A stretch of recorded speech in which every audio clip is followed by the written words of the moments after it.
Dun, dun, dun, dun. Max Verstappen. Uh, Although, and yeah, I'm not going to edit this part out. We're going to start it off a new way.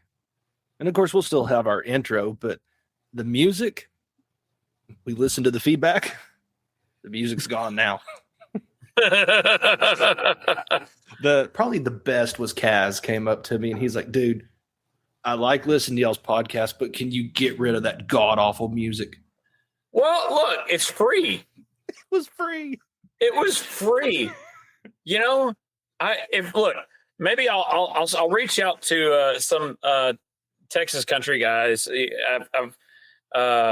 Rich O'Toole is from here, and I've got connections with him. Actually, one of Mark's old buddies used to play drums for him. Nice. And so, we'll reach out to a couple, see if they can write us up some little ditty. I don't know what it'll say, but whatever. Why haven't we just used chat for it yet? Well, I don't know. Ian Turpin's created it. Have you heard the ones that Ian's created? Did he send those to you? Yes. The one for Jonathan is pretty epic, but I don't know that we fit the mold for that one. No. Now that I bring that up, I'm going to do it, and we'll work on it until it's something not as hokey. All right, fine, whatever, dude. We need to pick an artist that we want it to kind of fit to. Correct. So we'll come up with that. Right. So for those of y'all who listen in, y'all can feel free to send in your requests or thoughts. Some of y'all I'll see next week. So whatever. But here we are, episode 51, season 4. If you we had a pretty good couple of weeks, and I would say that some of y'all must have liked. I think some of y'all liked that last episode pretty well. I can't understand why, but maybe it is kind of a topic of conversation. I don't know. You think? I don't know, but it's it definitely jumped up there in the stats pretty quick. So good on y'all, and I'm glad y'all enjoyed it. I enjoyed recording it, and I think I learned quite a bit. That information resonated pretty well. That is one of our better listens, even now, just already one of our better episodes. So, and again, huge shout out and thanks to Professor Lunny for allowing us to come in, invade his space, and just get an absolute education. And I know, and I've heard some feedback from some people, and they're saying, "Well, so you're saying we're screwed?" No. And, yeah, I didn't. I mean, even sitting there, I didn't feel like I got that impression. No. But and we can go into some of that a little later on some other stuff. But I think that look, there's ways to protect yourself and go about doing the right thing, doing it right, and all that. So, but welcome to episode 51, though. Yeah, and this will be the on the latter side of the education now. Yeah, I mean, look, let's be honest. This is you kind of when you hit a high, it's always kind of a step down from that, right? It's it's kind of hard to win back-to-back World Series. Just saying. Yeah, exactly. So, man, the convention. That's what we want. I mean, that convention was really good. Tip my hat to MBNA on what they put together there in Fort Worth. Absolutely. Even though it was an off-year convention, just being an educational one. Yep. It's been one of my favorite MBNA conventions that I've been to, hands down. Let's see. So you've been to a couple. I don't think you've been to an awful lot, right? I've been to a good number. Have you? Okay. So, because I knew of only a couple of them. Memphis, I think, was one of them, and some others. But yeah, I mean, and look, here's where I'm going to we'll go ahead and just dole out the praise where it's due. Mad shout out to Nathan Lang, who's the outgoing president. I know he worked his rear end off this last term.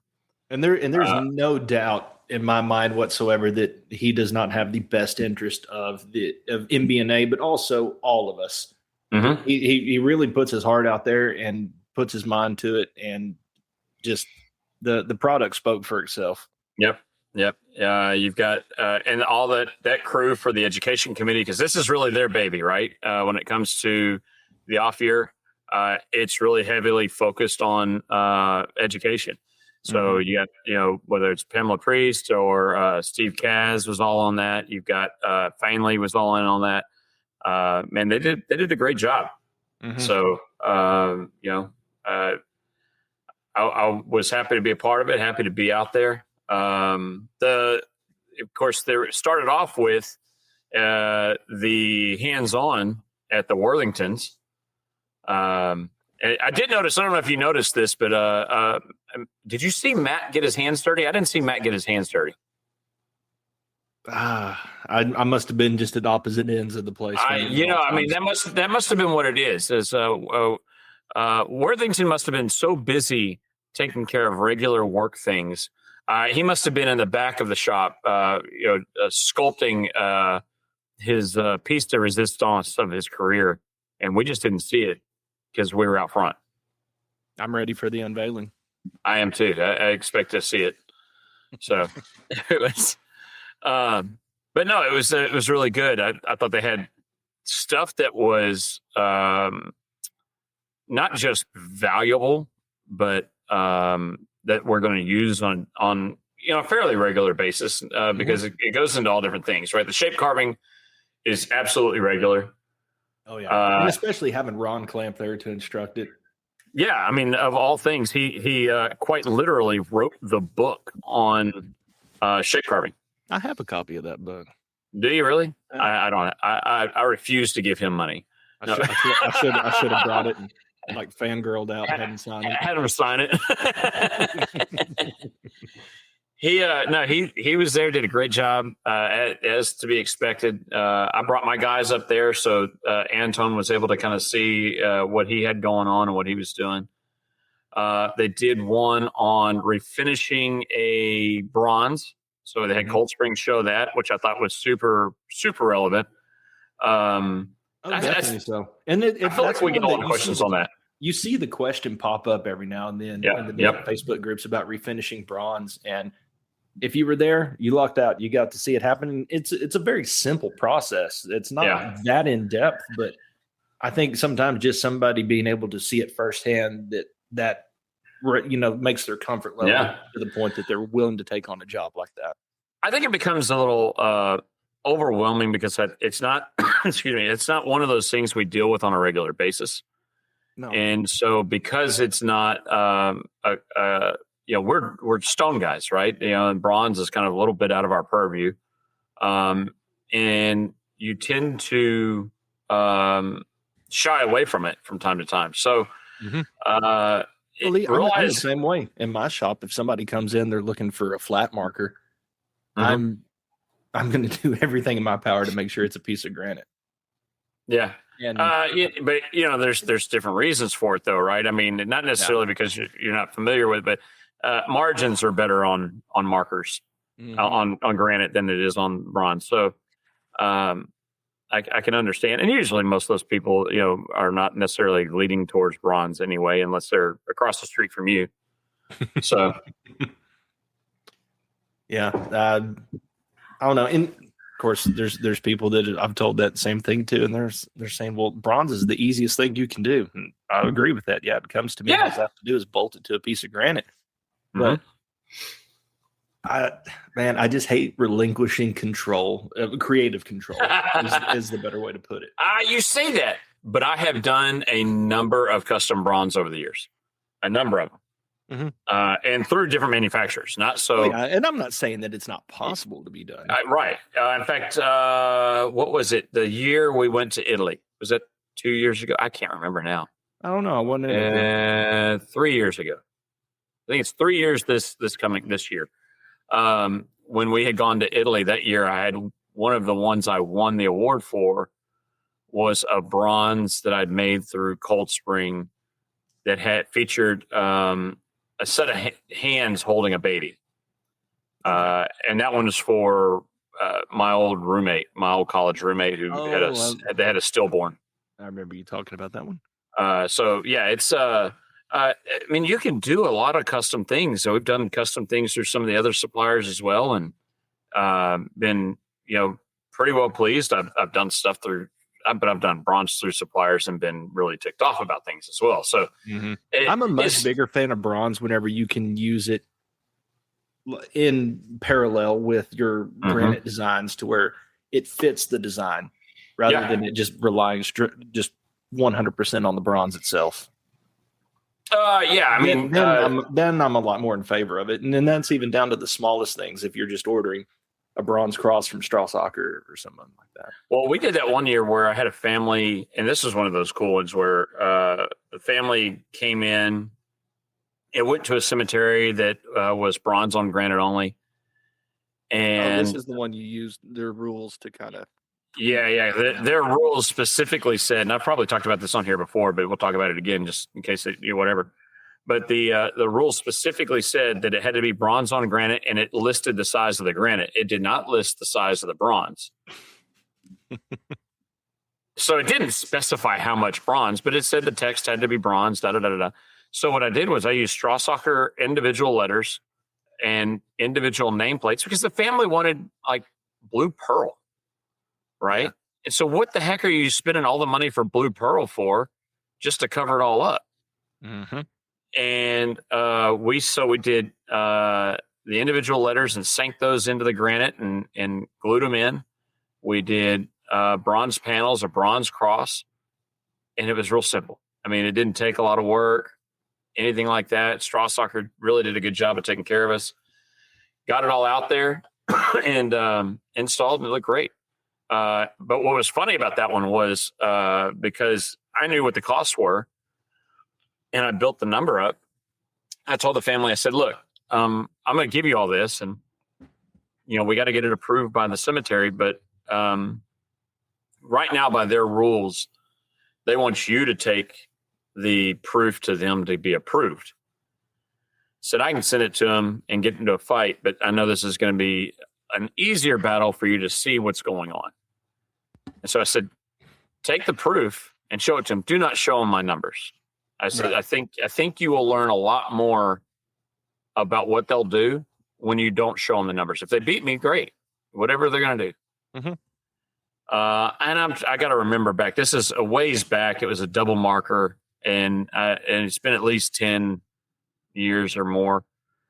So I want to say I quoted them $6,000, something like that. It may have been $5,000. I'm not really sure. And they took the price, or they took the design over to that cemetery. Cemetery quoted them like $17,000 for the same thing. And they were just flabbergasted. Why is it so much? I said, because they don't know how to do it, but they figure for $17,000 they can figure out how.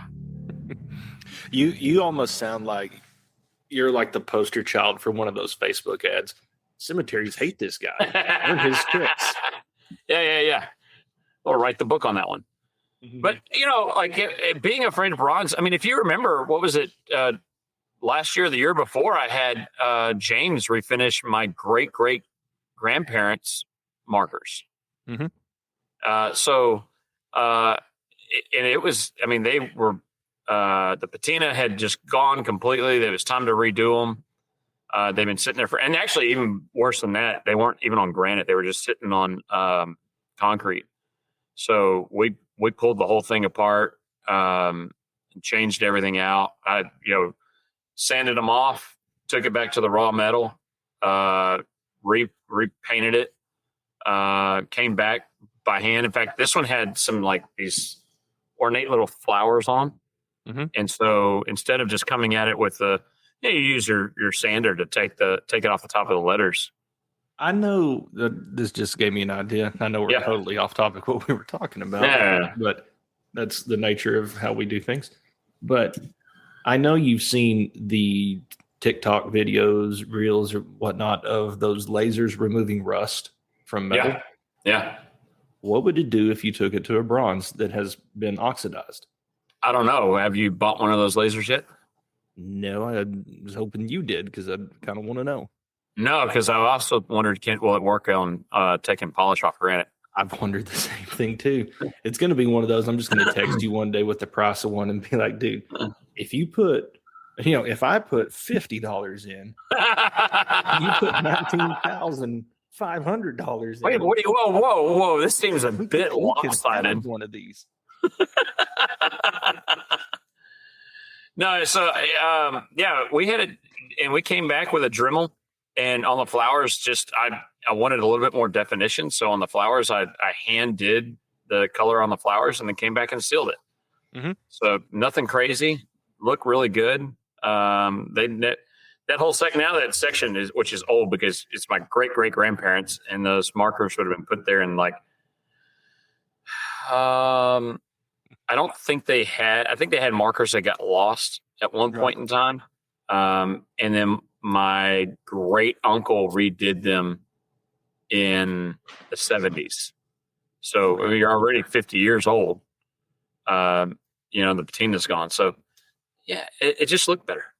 Mm-hmm. So no, I think that was a really good education. The other one was they had MJ3. For those of y'all who don't know MJ3. He's also known as Mike Johns III from John Scarabelli. Are you looking around to see whose phone that is? That's mine. Yeah, it got me because your phone ringer sounds exactly like my phone ringer.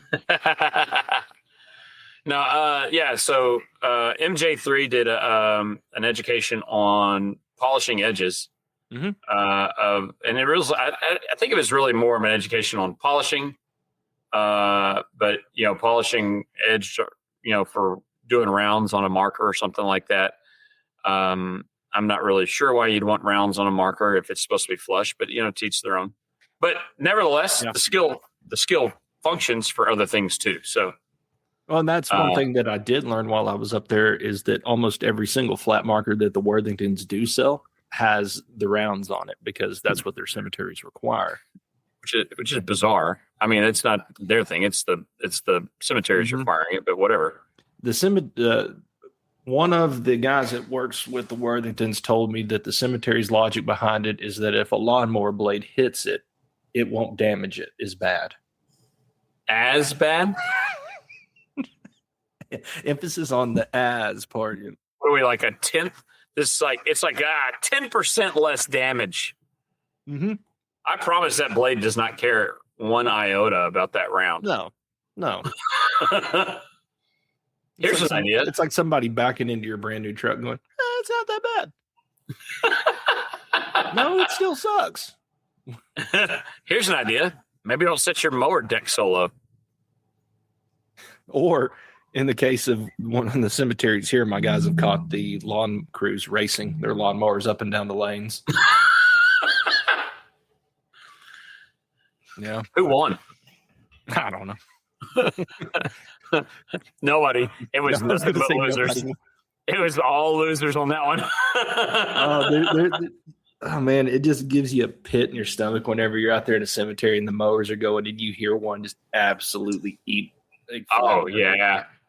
And then they just keep going.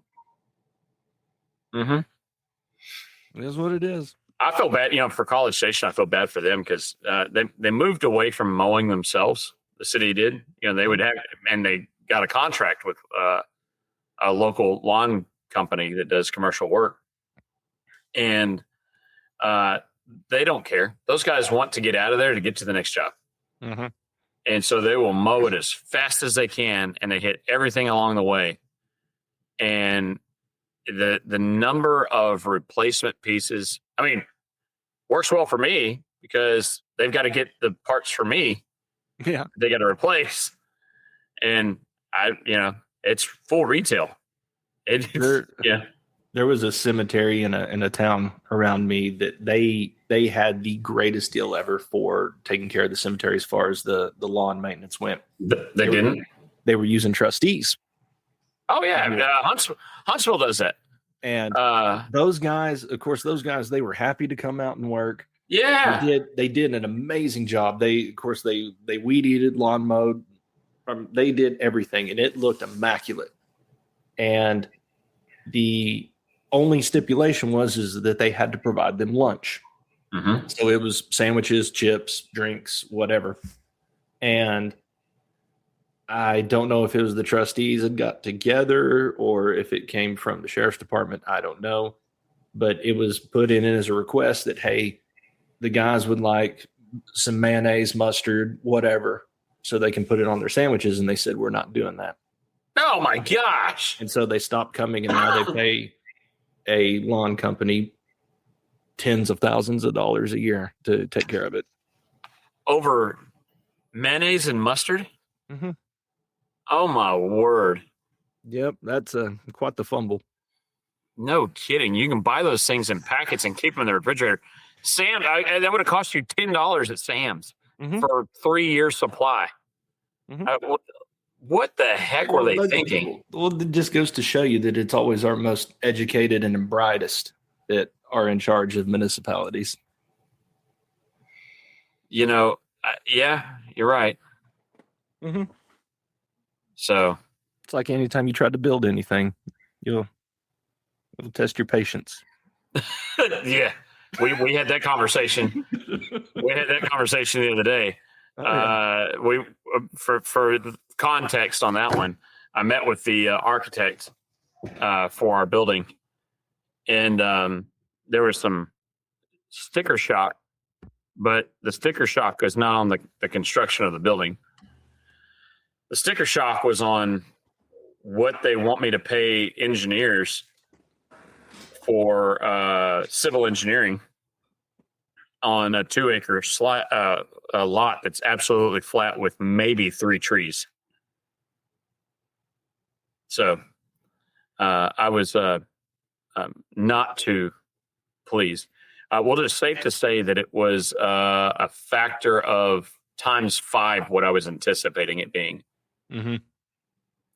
So I was like, no. Yep. We'll find a way to do this. Whenever I have, I'll need to get with Mr. Allhands. I think he's got a digital copy of his blueprints. Absolutely. So, and I wonder, does it change it that it's going to be absolutely new construction, or what if you were to call it an add-on? We went down that path. Mark and I did. Because good and well, Mark and I had that meeting, and then we sat down that evening with drinks, and we were like, all right, what can we do? Yeah. So, but yeah. But it's just like I told you, that's one of my biggest frustrations with any municipality that I've ever dealt with, and especially where my shop is, that it just absolutely lights me up whenever you see any of the city leaders get in front of a camera and they talk about how excited they are to bring businesses to this town and how they are trying to encourage people to move in. It grinds my gears. You dang right, it grinds my gears. And then the moment you try to build something, they're like, we'll show you. Mm-hmm. And I've told several people that I'm not interested in building a doghouse in this town after the crap I went through. The problem for me is that if any of y'all know me, y'all know that I can get rather boisterous, animated, petty, and so I have been known to make examples out of groups, and I have no problem doing that with the city. See, the one thing that just irks me about that, and because I agree with you, I am 100% down for doing that. If somebody tries to put a roadblock in front of me, I'm going to find a way around it, and I'm going to find a way to shame you in the process of doing it. But the problem is they hold all the keys, unfortunately. Mm-hmm. And because I went down this path because I was getting ready to go scorched earth with it, and several people told me, they said, you can do it. Other people have done it, but get ready to see how long you can really wait now. Yeah. And they will do it just to do it. And yeah. Just bless their hearts. Yeah. But no, it was good. I didn't, of course, back to the convention and the shop portion of that. The last part of it was the rigging, and I brought my equipment up there for everybody to kind of see and play with if they wished. And Kaz handled all that. That was real good. I think everybody got a chance to learn something a little new and get their hands on something and just really see how to pick things up differently that they may not be used to.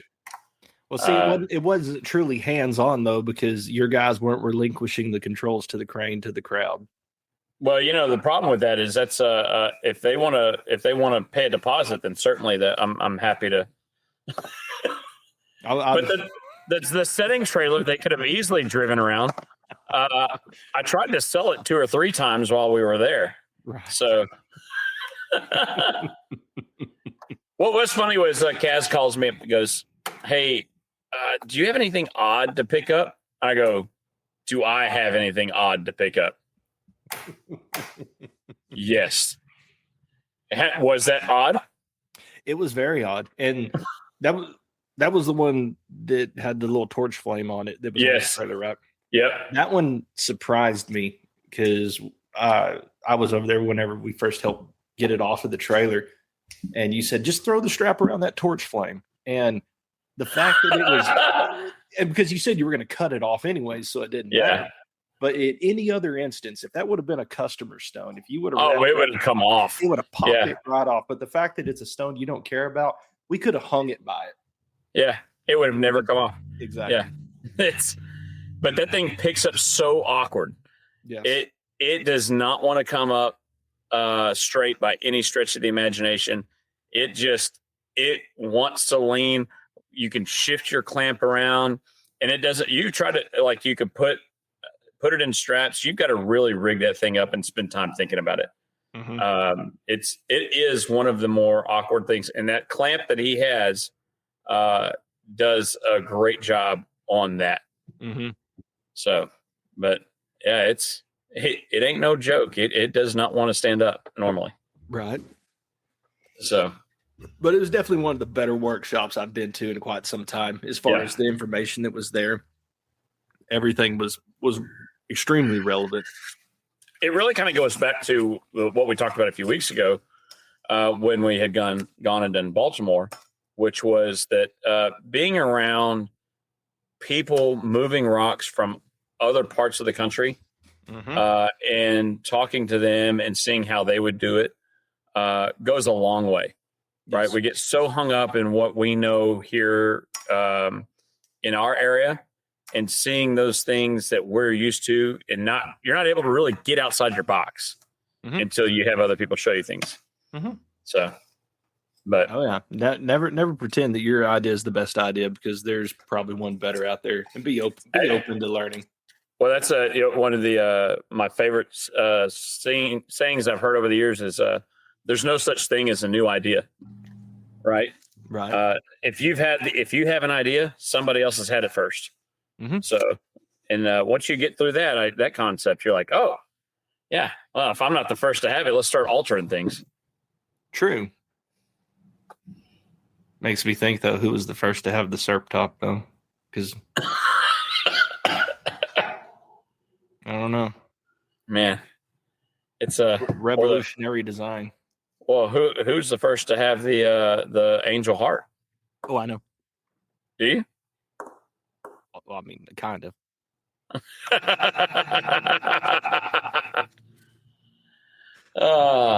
Not gonna verify that one. That's divulge. Yeah. It's I mean, we've heard inklings about that, but we're not really sure. Yep. It's not been confirmed. Heard word on the teeter-totter. Yeah. So, but then even the education at the show, when we got all cleaned up and we weren't standing out in the sun, and you had people not dying of heat stroke who'd never seen 70-degree weather, I guess. People that were walking around saying it's so hot. I was like, people, this is beautiful. I'm like ready to go. They're like dancing. This is phenomenal. I don't even know. Let's see. What are we today? It was actually chilly this morning. Oh, we're at 76 right now. We're 78. Yeah. It's Yeah, it's downright tolerable. Yeah. Well, it's just like I just got back from Arizona from going to spring training, and it got up to about 82 there. And just if I could live in a place like that year round that was that temperature, that's paradise. Yeah, that's what people talk about with California all the time. They're like, "What? Why do you love California so much?" Oh, it's the weather. It's the weather. So you're okay with the socialism aspect of it, just because you get nice temperatures. It's There was an older after the ball game yesterday. Yeah, not yesterday, the day before.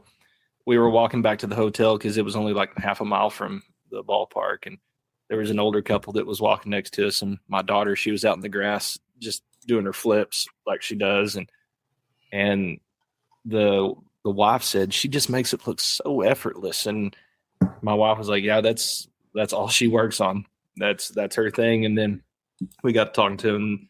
They said, well, obviously y'all are from Texas, and I was like, well, gave it away. You know. And then I said, well, where y'all from? He said, well, we're from California. Nope. I mean, we are from Northern California. He said, we ain't no damn communists. And I just want to get that out there. I said, all right.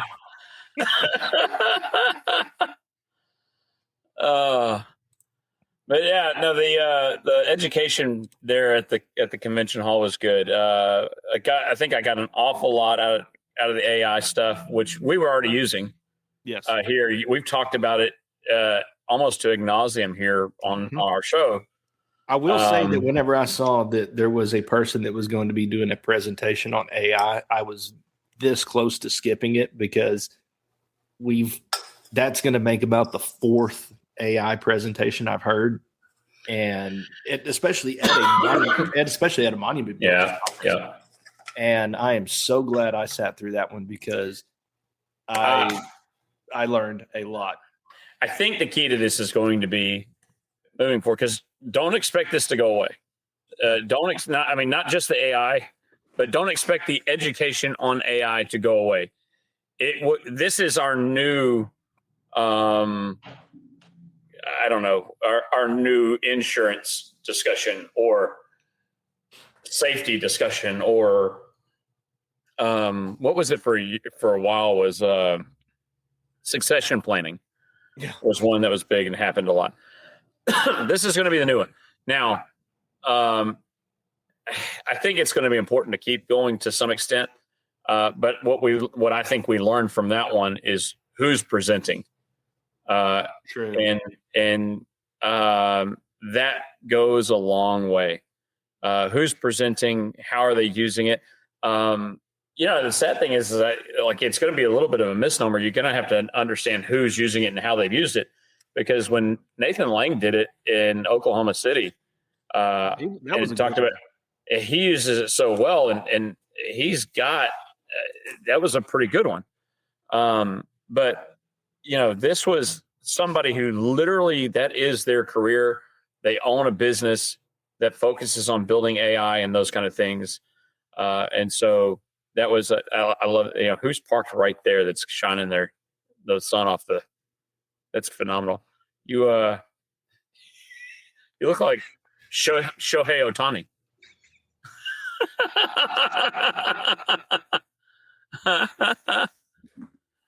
You close the daggone blinds. That means I got to get up. I won't get up. No, it's going to depend upon who's there, who's doing the education, who's doing the conversation on it. That was a very good education and a very good explanation on what is there. There's things that I've implemented as soon as I got back with it. There's things I wish I wouldn't have implemented as soon as I got back with it. Mm-hmm. Well, if anything, what I walked away from that presentation was that AI is just not as static as a lot of us perceive it to be. Yeah. That a lot of us that we're just, even I'm in the same, I include myself in this, that we're just scratching the surface of what AI can really do. Yeah. And it was through that presentation that I learned that you could really start to build your own models in your AI. Mm-hmm. And the things that you can make it do if you, of course, one, do it, learn it, get proficient with it, and then what it can do for your business is some pretty astounding things. I mean, here just a few of the things this week that are recently that we've used ChatGPT on. Facebook post ideas. I saw that. Yeah. I noticed your Facebook post changed a little bit. Yeah. Yep. Had to have it I had it review a couple of emails so that they sounded professional, and we made sure we got all the details taken care of. I have asked it concerning the industry around me and what the market looks like. Yes. Let's go to, so some of this is difficult because I've actually started sorting my things into folders so I can find it. Same. I've got a folder on stone and repair work, and I've asked it stuff like there was one of the signs on campus, somebody ran into it. Could you imagine that? And it was it's a cultured marble sign. And they asked us to not just repair the chip, which we knew how to do, but remove the tire marks off the sign. Yeah. Oh, they hit it good. It was like they were on like a golf cart or side by side or something like that. And so I asked it, and I put the picture up, told it what it was made out of, and said, how do I remove this? Now, the suggestions it made were not what I used, but the suggestions it made me think outside the box enough to go a different route. That worked really well. So, and in doing so, after I used it and it worked, I went back to the thread and said, thanks. While we didn't use any of these methods, it made me realize we could use this, because one of the options it said, let me click on it and I'll go to one of the options was to use like an auto bug or tar remover. Okay. And so I don't have any of that stuff around here, but it made me realize it's like I could use. Go ahead. Like Goo Gone. That's exactly what I ended up going to, because it's not a bug remover for a car, but it is something that removes adhesive and is not. But the problem is it's oil based, so it doesn't tear up books and things like that. So I did switch to that, but I went back and I told it that's what I used, so that I could store that information. And if it has to recall or understand those kind of things, I've now trained my chat to understand those details as we go forward. So, and this actually comes back. It came back and responded to that. Actually, it said even other options like an automotive clay bar would have worked well and not scratched. But it even said WD-40, which I didn't even think of. So, but that's the whole point, right? Is being able to learning. We learned a lot about what that stuff can do, and where we can use these things along the way. Did you sign up for Superhuman? I did. Did you? I did not. And it's not because I don't think it's a good idea. It's just that I've been too busy to really look into it to see if it's something that I want to do. I did. Which, for those of y'all that do not know and did not hear, Superhuman is an AI integration you can use for your email. Yeah. And it's supposed to auto draft replies, things like that. Am I correct? Yes. Yeah. I need to spend more time learning about it and playing with it. I did download it. I've got it all set up, basically. Right now, I'm not as excited about it. Okay. And I may end up dropping it for two things. Because you have it free for 30 days. Yep. For two reasons. One, it doesn't show me all of my emails. And I don't know if it's a setting or something like that. It's cumbersome, and maybe it's because it's learning. Okay. But now Outlook has done an update and has brought in more Copilot, which is their AI. Correct. And so if I can use Copilot to do some of what I need it to do and satisfy that, then that'll be golden. Yeah. And it's even like today, whenever, of course, getting back from spring break vacation, and my email, of course, the little banner's gone right now, but it was trying to encourage me to use Gemini for my email. And it's something that I will eventually do. I just don't know what I'm going to do yet. But even you talk about some of this other stuff we've used it for. Even today, one of the things I'd used chat for was for SMBA, and that was we had our board meeting, and I think we've got to get our bulletin out, but we had our board meeting, and all agreed that for 2027, Southern Monument Builders is going to go to Austin, Texas. That's the way it's looking. So, yep. Now we just got to figure out where in Austin. We do have to figure. So that's where I'm going. Is Ryan had put in some legwork to find out where to go, and we made some hotel suggestions. One of the better ones is already booked up for our time slot, and so I literally inside of ChatGPT had asked and gave it a prompt saying that we wanted to do our convention in Austin. Here's what some of the things we're kind of looking for. And it gave me a list of hotels. I have given it, I responded back with it with places that we had looked and places we had been and what was successful and what we're looking for within it. And it came back and it's given me a nice list of where to look at. So, I mean, depending upon what you're using things for, it could go a long way to really assist you. I did try to share the prompt, but here's where these things have messed up. And I kind of told you earlier, you and I were able to share prompts before back and forth, but now that I upgraded to business on ChatGPT, it won't let me share outside of my regular members of my team. Strange. Yeah. So I've got to figure out how to take that away, go back to what I had. So. Chat's full of it. Yeah, why is that?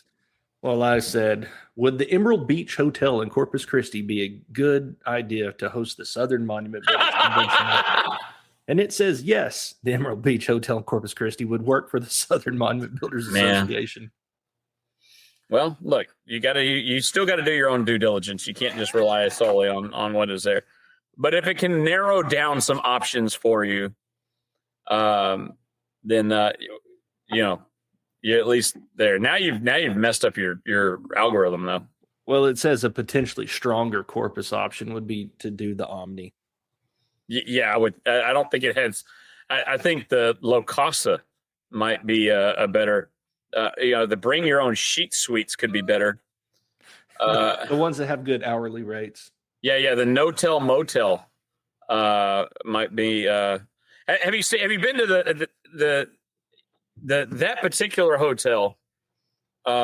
Is one of those. It's very nice. Like we stayed there at Emerald Beach, and it's very nice. It's so nice that when you would go to your room, the mint that they would put on the pillow would come to you.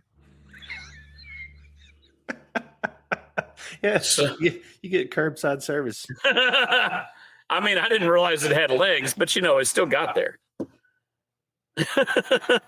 Well, of course, I told Chat, I said, the Emerald Beach is a rundown piece of what, and it says your assessment honestly lines up with a lot of public feedback about that hotel. Then why did you start there? And so I said, so why the hell did you say it's a good idea? And it said, fair question, and you're right to call it out.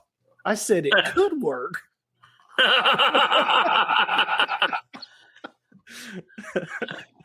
About as well as peanut butter sandwiches being good for the banquet dinner. They're still going to be $50 a head. On the cheap side. For someone in your position, incoming SMBA president, picking the 2027 location, the venue needs to feel professional and impressive, not just technically adequate. So my honest answer is, on paper, workable. In reality, probably not a venue you want your name attached to.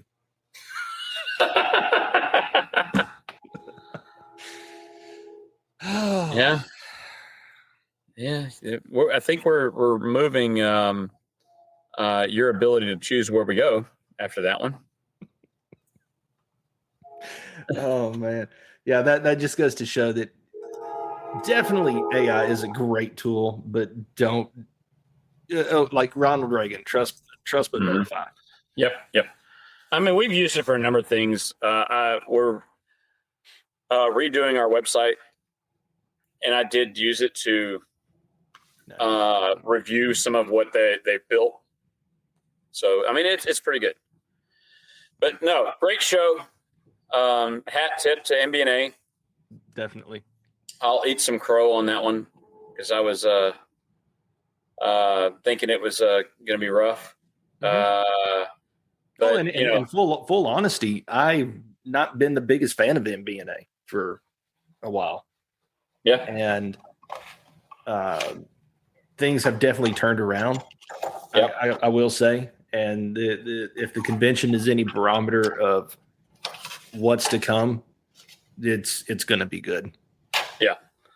No, I like, there was the hubbub and shakeup of I'll call it, and I actually made this comment before because we're kind of, while we were there, everybody's kind of, there's a certain name that everybody kind of hushes about, about, and they don't want to talk about while we're there. And it becomes this, that one time. And you're like, I realize that I've heard enough people get hushed about it that we've got to start talking that name, and not necessarily to belittle the individual or whatever, but really solely for the aspect of, if we're not talking about that scenario, more people are going to fall into the scenario. We're not educating. We're not doing a good job. And so the point being is that since the gas situation and the presidency there, it has turned around. There's been hiccups along the way, which you would expect after something like that. But Matt did a phenomenal job. We had him on immediately as that stuff was happening. He did a phenomenal job just keeping it from tanking. Yes.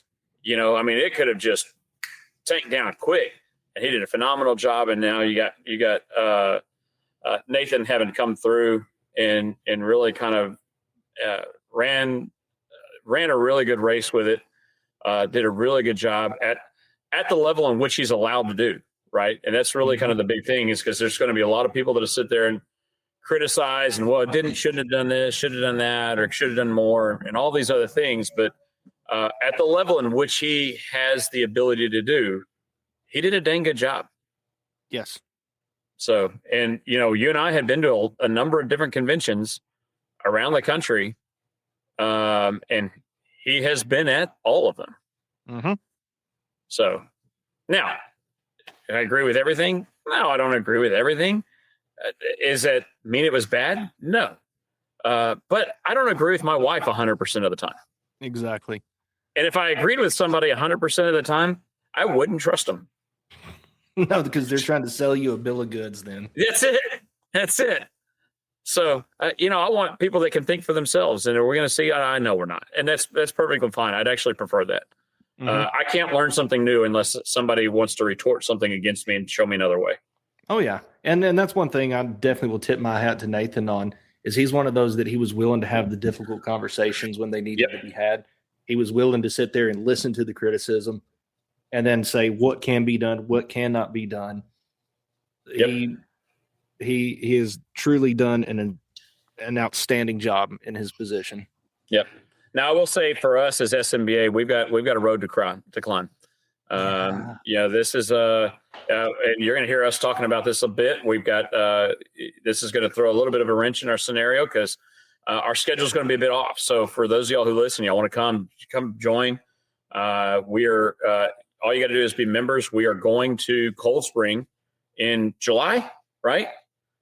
Yes, we're going to Cold Spring in July. So what our normal convention will be not a normal convention, because we were doing joint here at MBNA. We are going to be in Cold Spring as a workshop, and you can't see my air quotes because it's not really a workshop. It's not going to be hands-on, but it will be a tour of the manufacturing facility. A very in-depth tour. Yes. the importance of you going to that one is this. It is nothing about, oh, look, I get to see cool Cold Spring. It's cute and all this. No, it is important for you and your people at your shop to visit a place where they manufacture rock. Yes. Understand what it takes to take that stone from a block to a slab, to a polished slab, to broke out to pieces, to shake to a circ top or base, and gotten ready to go through sandblast, all these different things, all of that, all those steps that have to go along the way, or get it ready to go through and have be a flat marker, go through the bronze facility. So as you're trying to design bronze for a family, you know what those steps are that they're going through, so that you understand what to expect for what can be produced. Exactly. And just Super because important I stuff. haven't forgot and I'm not going to let it go, what flavor of soup do you prefer? You know what? It would be Campbell's Chunky. Chunky, okay. Yeah. Chunky, okay. Chicken Chunky. I think I can keep the spoon off the floor that way.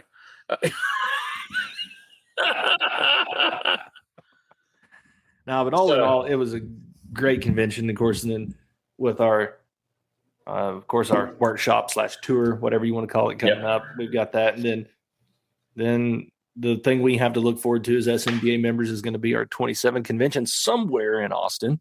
Somewhere in the Austin area. Yeah, TBD. Yep. It will not be Kalahari. I'll tell you that. I know.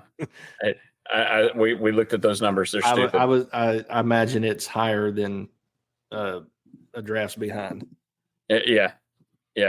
And you can measure it there. So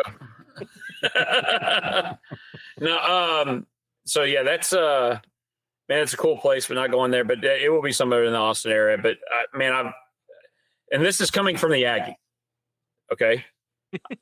I hate everything about that stupid pumpkin color and the mentality of those individuals. And look, if you're listening and you're a fan of a different school, you will completely understand that the mentality of those weirdos over there in Austin and that school that exists there is obnoxious and nobody likes them. It's not because they're good. It's because they think they're good. I think you're just being a little bit too narrow-minded about the whole aspect of us having a convention in Austin. That you have to look beyond it. That is obviously where UT is centered at. Look at it. You're going to our state's capital. Yeah. There's a bunch of hippies and liberals there too. So, nevertheless, now one thing we need to do while we're there, and I went there before. I'm going to go there again. Have you ever been to the Bullock Museum? I have not. We're going. It is a museum specifically centered around Texas history, and it is incredible. I think we ought to have Gilbert Bell do a state cemetery tour. We definitely need to do state cemetery. We also need to take a group up to the Capitol, and we also need to. I don't know if you've ever done this at the Capitol. Have you ever found the Sergeant at Arms and asked him to look behind the gallery? No. If you find the Sergeant of Arms and you ask to look behind the gallery, and if you're allowed, you get to go back there, and that's where the actual flags of Texas hang. Oh, not reproductions. These are the real deals. It's worth seeing. No, and another little pointer. If you have a concealed handgun license, you do not have to go through the security line. No, you get there so fast. It is so great. Oh my gosh. Welcome to Texas, people. Yeah. Oh my gosh. It like I got through so fast last time I was there. I loved it. Loved it. Yes. So so Austin's gonna be a great time. And it's gonna be good. But we did have something else that happened. I don't know if you want to talk about it or not. I said we'll talk about it. But there's been a lot of people call and ask questions, and I think this is a good spot to throw a lot of it out there. Yeah. So what happened? This is the question I've been getting for like 2 weeks now. Right. What happened? So there I was. This ended up being one of the most epic evenings that we. It was. For those of you that have called and asked, and I've filled a good number of y'all in, and for those of y'all that are wondering, and I'll just come right out and say his name too. Paul West was at the convention, and it was obvious that nobody was talking with him. And there's a reputation, and there's people that they judge him based upon other people's stories, things like this. And you can believe whatever you want to believe. You can feel however you want to feel. That's your own prerogative. But it was the night of the banquet. I told Tony, I said, I'm going to go talk to him. And then he asked me, he said, well, what are you going to say to him? I said, I don't know. I ain't never met the dude. I'm going to go talk to him. And I was going to talk to him at the banquet, and then somebody ended up getting my attention. I walked over and I turned around and I looked at Tony and I said, where'd he go? He said, he just left. And I said, let's go. And so we took off, and I ended up catching up with him right outside of the bar. For the record, just as if you're a visual individual, understand when he says we took off, what he means is he took off. And I was like, dang it. Now I got to get up and go over there. And so I'm probably 30 paces behind him. Right. So go ahead, continue. And another friend of ours, and I won't mention, unless you want to. No, let's just say he had an interesting belt buckle. He had a very interesting belt buckle, but he caught up with me and he said, are you going to go talk to him? And I said, yeah. And he said, well, I'm going with you. Then he took off ahead of me. And whenever I say took off, I don't mean he walked a little faster. He ran. And of course, he started the conversation a little differently than I planned to, because I was just going to introduce myself and let it go from there. But the comment that he made to Mr. West looked at him and said, it's going to be one of these conversations, isn't it? And I said, well, sir, it can be whatever you want it to be. I said, but if you don't mind, I'd love to sit here and just talk with you for a little bit. And there were some couches right next to us. And so we said, let's have a seat. And I introduced myself to him, and I told him, I said, I'm going to make no bones about it. I've heard a lot about you. I'm my own man, and I can form my own opinions of people. And until somebody gives me a reason not to trust them, I have no problem. And then it wasn't long after you showed up and you sat down, and it turned out to be a very interesting conversation. And now I may not agree with everything, just kind of summarizing everything here. I may not agree with everything that Mr. West said in that conversation, or the way he approaches things. But I will say that also, based upon our conversation with Professor Lunny, that he's well within his rights to do a lot of what he's doing. And whether you agree with it or not, that's your own judgment. But I did find him to be pretty easy to sit there and talk to. Yes. Now here's the deal. I think in this, I don't intend to give any opinions about the individual. And you call me out, whatever you want to call, and get a direct opinion, and we can have a conversation over the phone. That's fine. I just don't know that opinions really tell the conversation well. No. And I don't know that it really does a good job of explaining how things went. Right. Correct. So there are things that he said that I believe are accurate. Yes. There are things that he said that I have a hard time with, and I believe need more research. Well, and the same could be said for a lot of people that you talk to at monument conventions. You walk away going, "Oh man, I'll talk all the time about fish stories. Fish stories have nothing on monument guys. So." But I will say that, and I did ask him point blank. I said, let's say a customer of mine walks in and it is clearly one of your designs. They have it printed off. It has your watermark on it. I said, how do I approach this? And I said, if I was to call you, are you willing to work with me? And he said, absolutely. He said, if you call me, I'm willing to work with you. Mm-hmm. And now whatever deal is discussed afterwards, that's between you and him. Not you specifically, but you, the listener. Yep. But he is willing to work with people. I will say that. And I will say that he's very guarded about yes. especially his designs, and he's well within his right to be very guarded, as any of us can. We could approach it the same way. It's just I have a different approach to it than he does. And I'm not saying that I'm right. I'm not saying that he's right. I don't know. There were times the conversation got a little animated, but nobody lost their temper. Everybody was cordial. Mm-hmm. And of course, whenever we got up and walked away, we all shook hands. It was, in my opinion, it was a very productive conversation, especially never speaking with the individual. And I'd be willing to talk with him again. And then, of course, we even floated the idea of possibly talking to him in this format. Yep.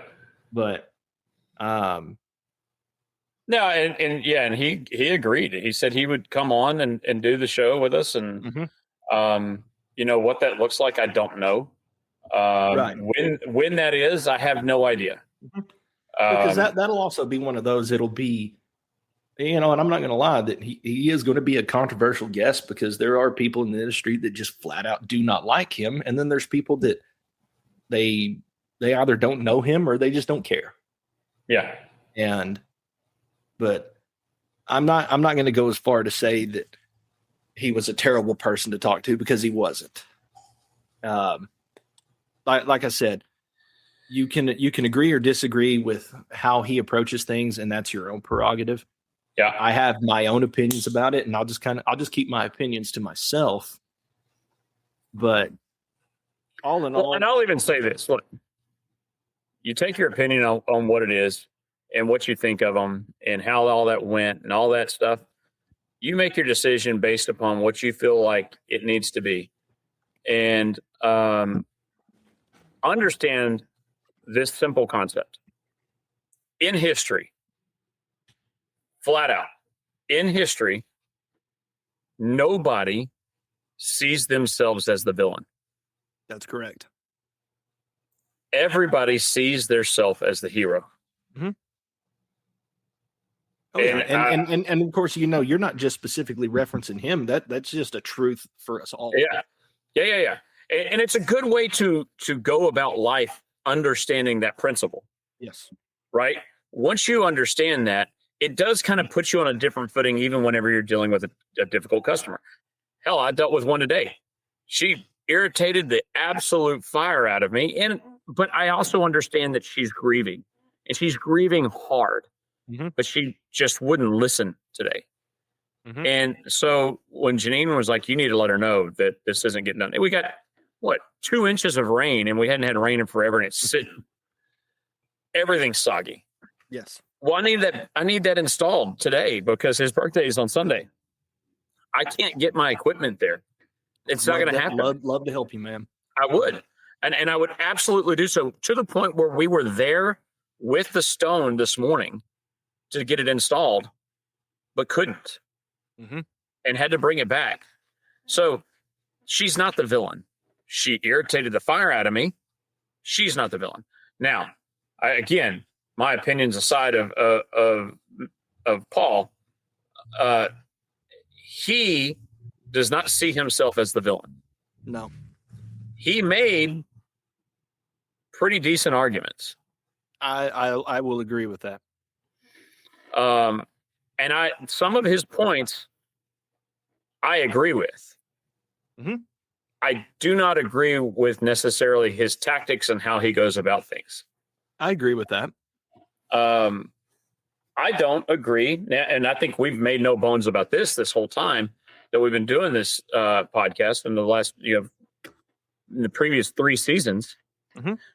I don't agree with his business model. No. We talked about that. I mean, just the same as you, that's not the way I choose to run my business. That's and, it. Of course, whenever we say that, we're not talking about any of the things you've heard. We're talking about the fact that he operates his business on a national scale. Yes. You and I, we both operate on regional scales. Yes. And I don't care to get to that national level.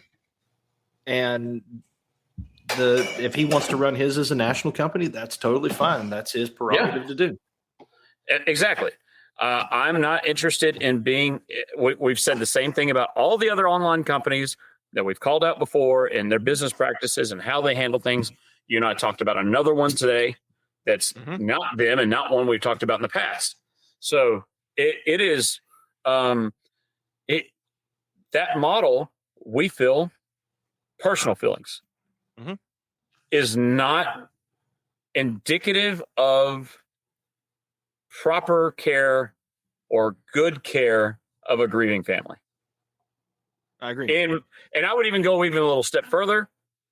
In most cases. Right. And just the way I believe, and of course you'll agree with this too, that from their side and any other person or company that their advertising model is on a nationwide scale, that they serve the entire nation.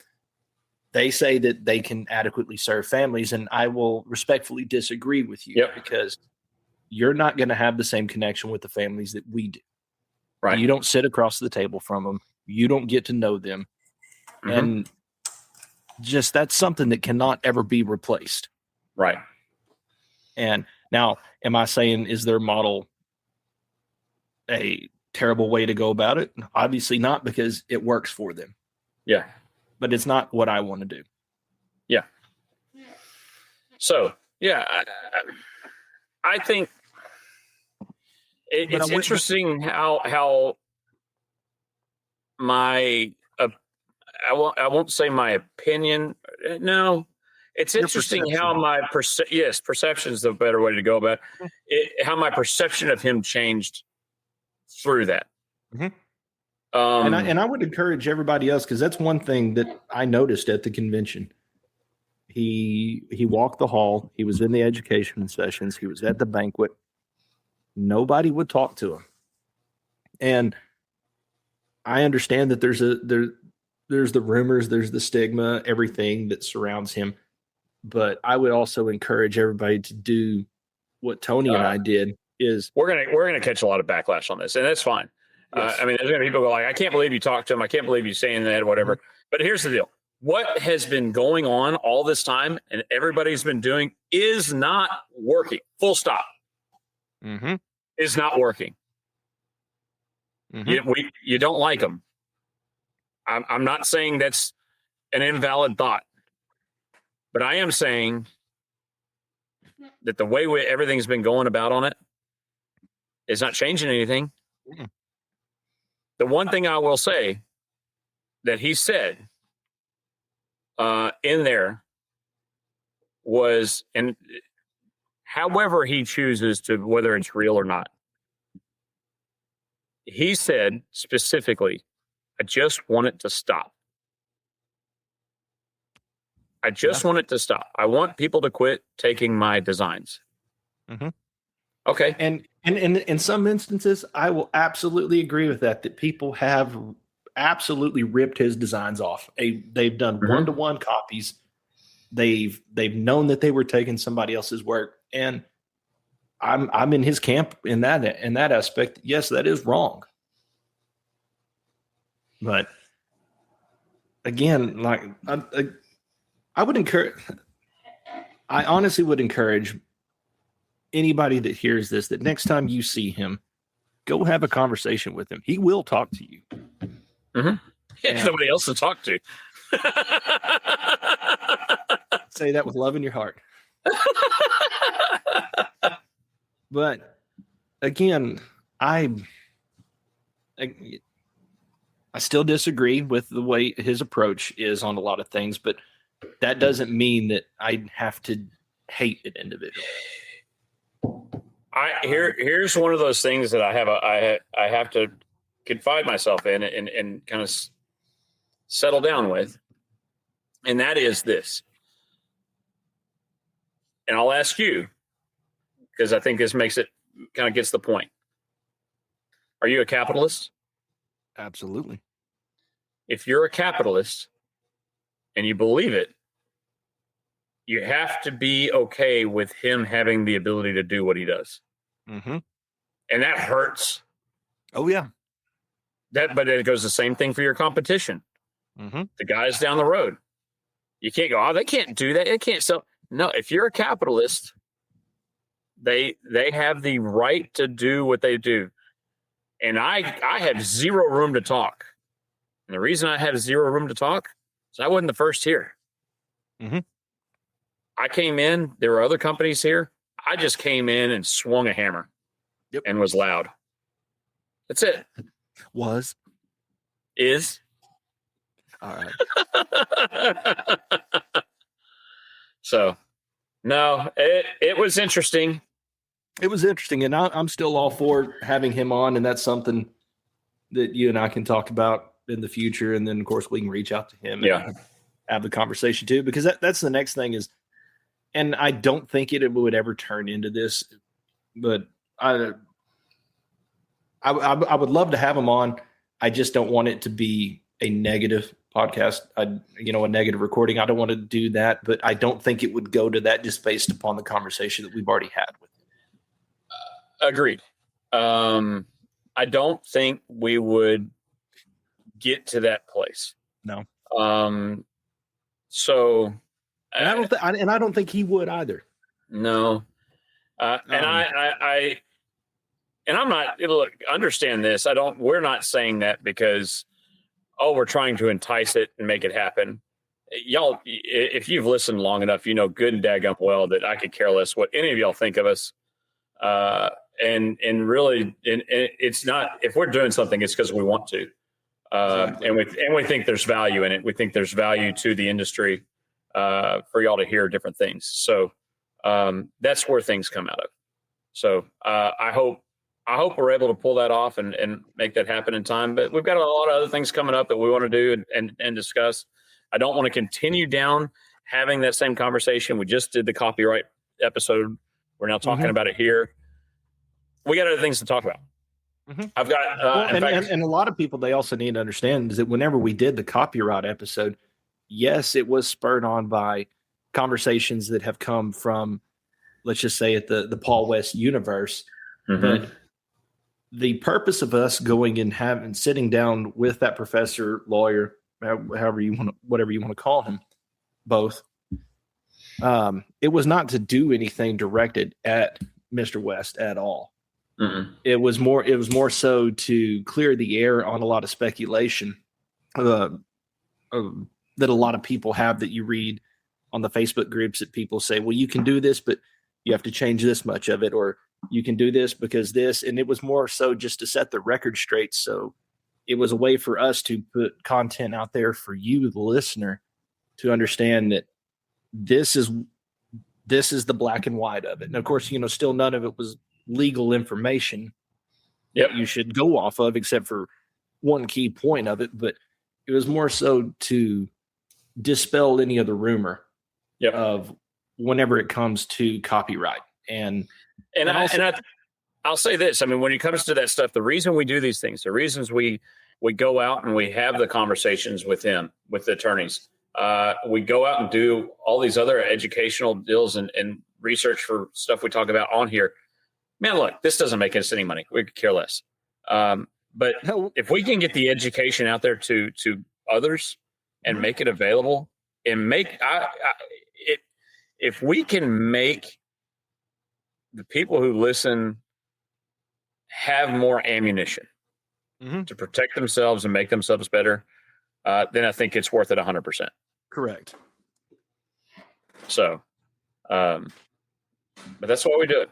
So, now this'll, I don't know, whenever we get this posted, and then I'm on the road Tuesday.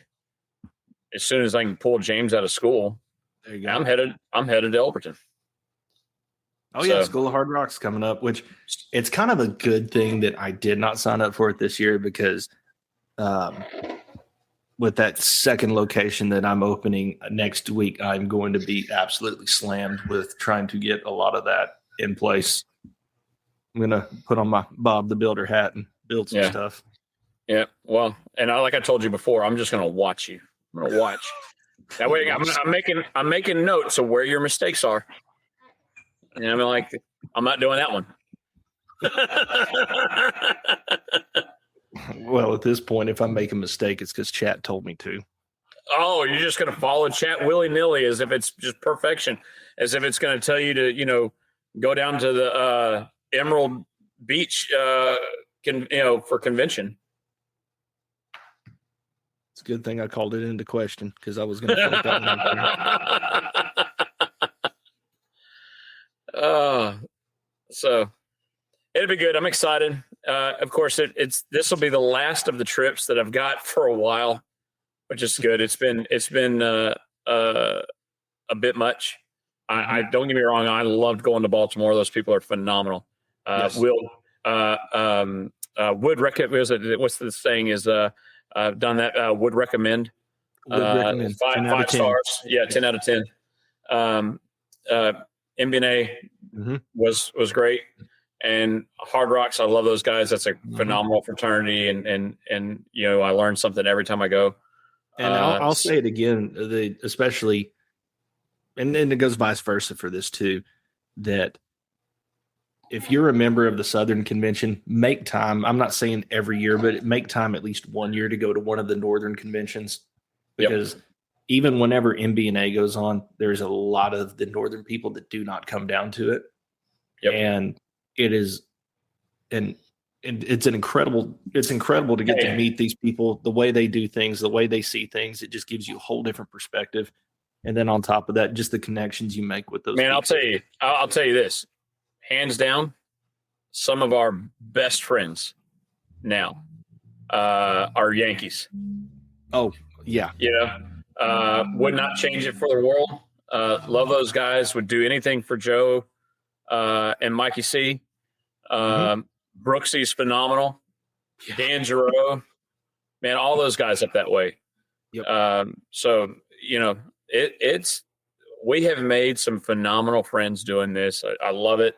I actually had to inform Emily last night. We had this discussion that next year is not going to be any easier because we'll have MonuCon, MBNA 2 weeks later in Mobile, Alabama.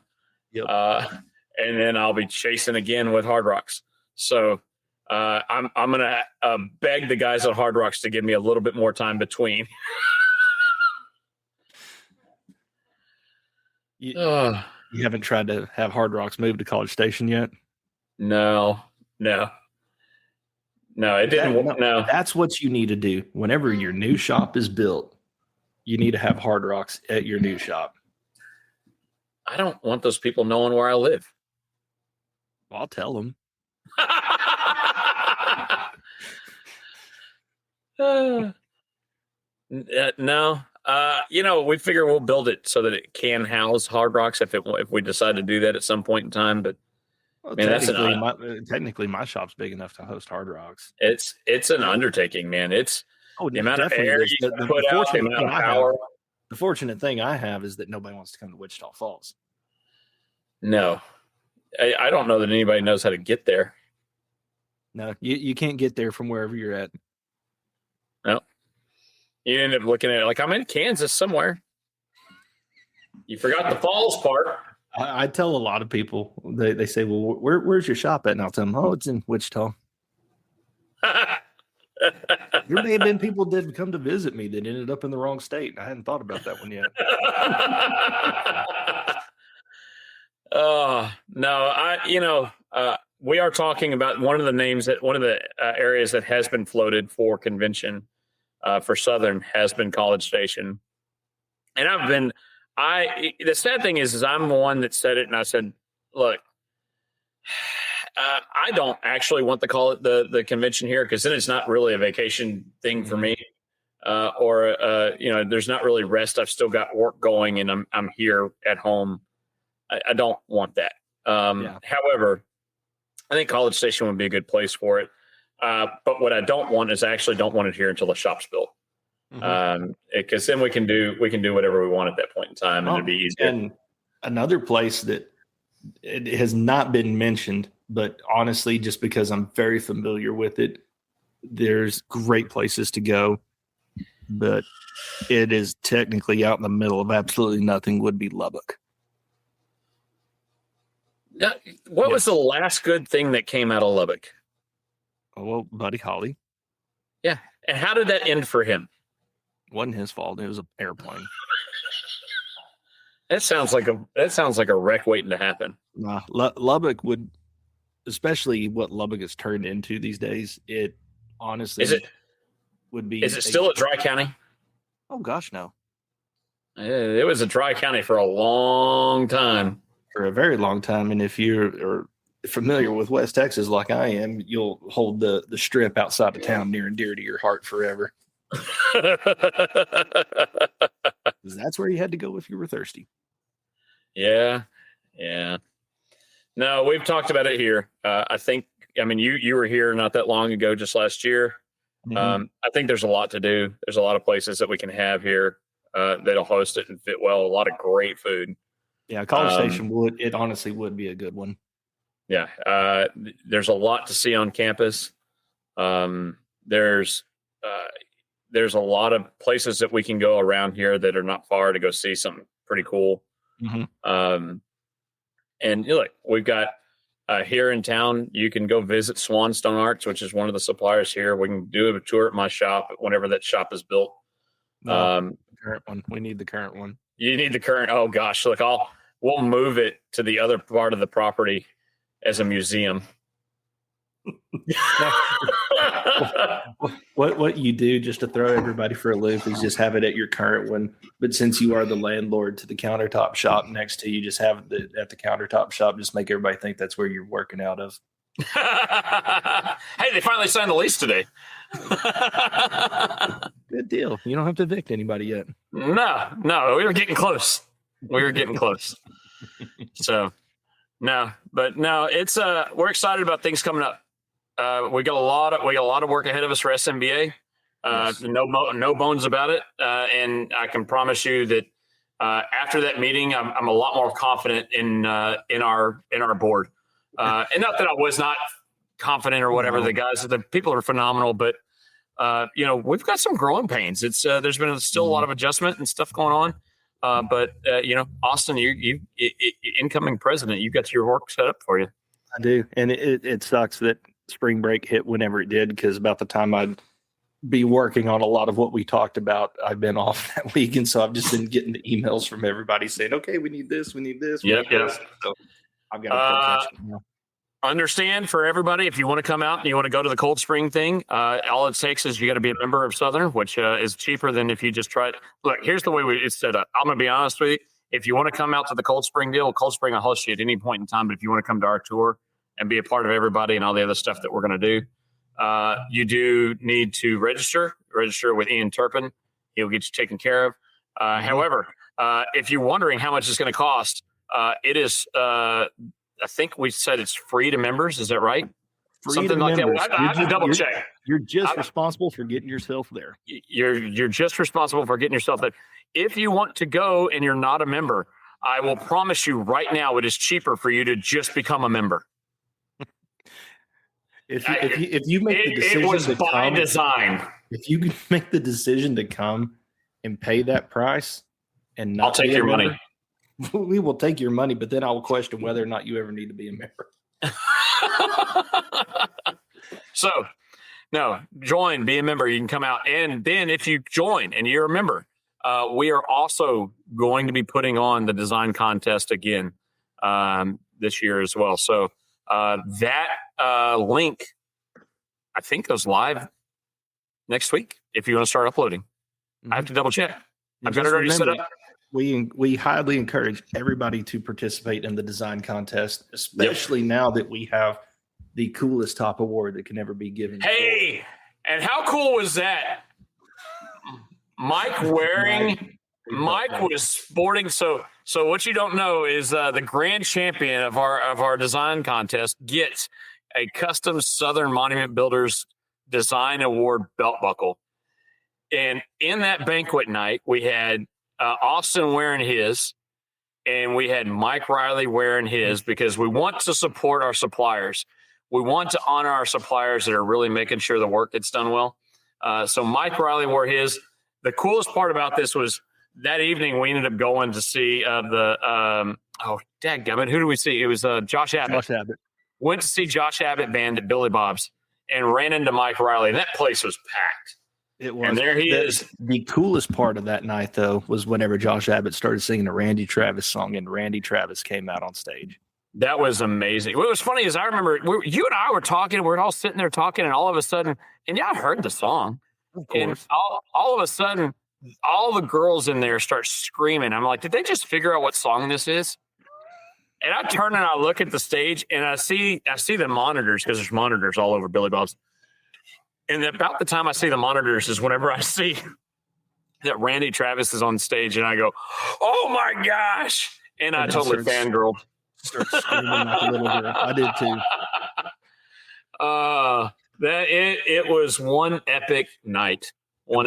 So, so on to more. We'll see if we can have some more of those nights, and appreciate y'all coming along and enjoying it, and get involved. So I think there's some good things to come in the industry. I think we're about to see some pretty cool stuff come up. I agree. So on that note, yeah, we'll catch y'all on the next one. We'll see y'all next time.